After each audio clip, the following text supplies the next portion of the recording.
Okay, this is my first Photoshop tutorial. I'm doing this for a friend because she saw something I was working on and thought it was really complex, but it's actually really not. And another reason I'm doing this is because a lot of people think Photoshop is so hard, and it's really not. You just gotta learn the tools. And you don't have to be an artist to use Photoshop because I am not an artist. I'm not very creative, and I can't draw, I can't paint, I can't do anything. But Photoshop's awesome because you can do all that stuff in Photoshop, even if you're stupid like me. Okie doke, let me see here. After you have your layer, okay, so what you first want to here, let me just start over. The first thing you want to do is make a new layer. I'm going to make a 600 by 600 with a resolution of 72. I hit OK. Alright, view actual pixels. Alright, after you have your layer, you want to go to the gradient tool. It's the first thing you want to do. Your gradient tool is over here. It's usually with your paint bucket tool. So if you find the paint bucket tool, you're pretty close. Alright, okay, so the settings for the gradient tool, you should have a black and white. Just like this. Hit OK, and if it's usually the default, so it should be there already, but if it's not, just click on it and hit the black and white one. And after you have that, you want to make sure the mode is selected to difference, because if it's not going to work. And you also want to have this fourth little box checked, because there's a bunch of different gradients that look different. You want to have the fourth one checked, and with the mode difference. After you have that selected, you just want to make some random lines. I'd say about 5 or 6 random lines on your screen. You know what, that was kind of funny. Make a couple more. Make like 10.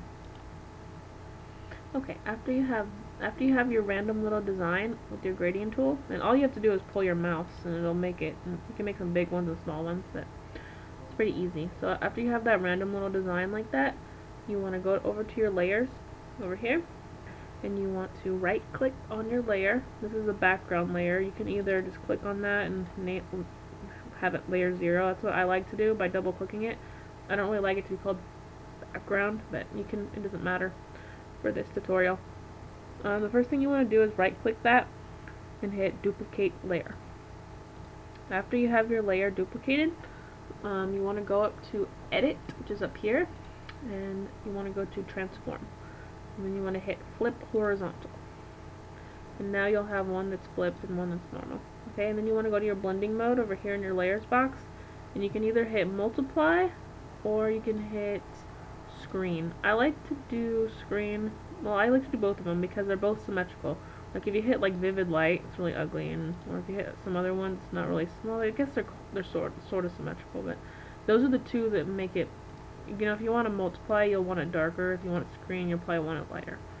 Right, so once you have that, you have a nice symmetrical pattern, right? And it's a good background, you can use that. You want it, and to add color, these are just some abstract backgrounds. You're not going to find much use with them, but they're kind of cool. And you can make a lot of like signatures, you can make backgrounds, you can make just web effects and stuff with them. They're pretty cool. So you want to hit, okay, after you have that, you make, wait, oh yeah, okay. So select your top layer and you can either hit Control U for color. If you don't want to hit Control U, you can go up to Image, Adjustments, and Hue and Saturation. But it's easier just to hit Control U. And then when you have your Hue and Saturation box open, you want to make sure this little colorize button in the corner is checked. It's not usually checked by default, you have to check it. So make sure that's checked. And then you can mess with your color and pick whatever one you like. I'm going to make mine kind of bright. And with a nice blue. Okay, blue. And you can either keep it like that, or you can usually, I like to change the color of both of them. Like this one's black right now and that one's blue. I can change it to another color by hitting Control U again. I can change it to any color I want. Oh, it's pretty golden. Or I can just leave it gray like I had it, which I think I kind of like. Ooh, purple. Actually, I kind of like that purple. Or you can just change it all one color too. It depends, whatever you want. But it makes a really cool background, and it's kind of abstract. I like things to be symmetrical. I'm kind of OCD about that.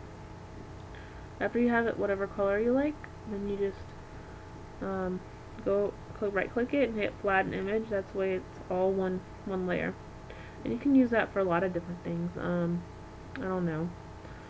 Yeah, I already said. But I'll make one more just to show you guys one more time. If anyone's actually watching this video. Alright, so I'm gonna make one more just to show you that that they're so different every time you make them. New. I'm just gonna make a quick one.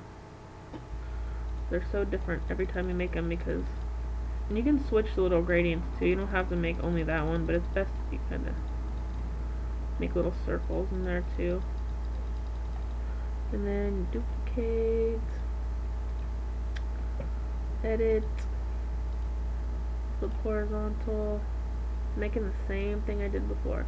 And this time, instead of going to multiply, I'll go to screen. Wait, did I do screen? Yeah, I did screen last time, so I'll go to multiply this time. Makes it darker. And then hit Control U for color.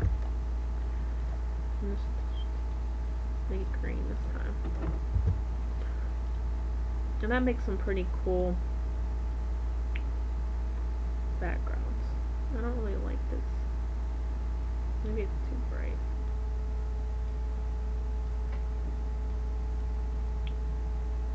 I really like that green though. That looks cool.